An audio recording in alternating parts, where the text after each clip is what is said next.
Joriy yilning 18-fevral sanasida Milliy media birlashmasi boshqaruvi raisi Sherzodxon Qudratxo'ja va Malayziyaning O'zbekistondagi favqulodda va muxtor elchisining uchrashuvi bo'lib o'tdi.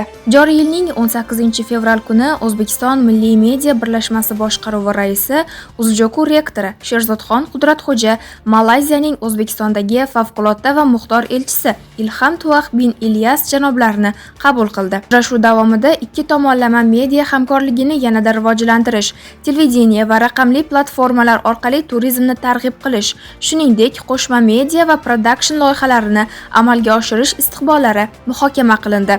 Uchrashuv davomida bir qator muhim yo'nalishlar bo'yicha atroflicha fikr almashdik. Xususan, Malayziyadan O'zbekistonga va O'zbekistondan Malayziyaga sayyohlar oqimini ko'paytirish, turizm sohasidagi hamkorlikni yangi bosqichga olib chiqish masalalari muhokamaning asosiy mavzusi bo'ldi.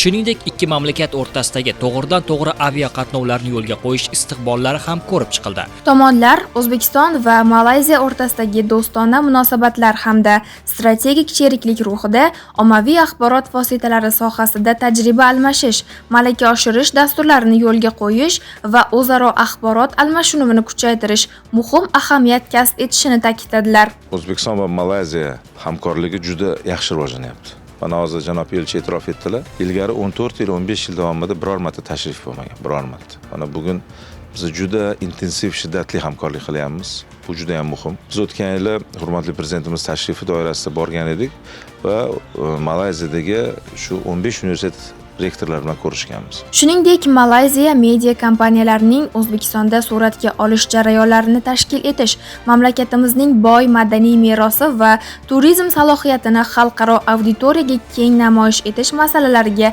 alohida e'tibor qaratildi.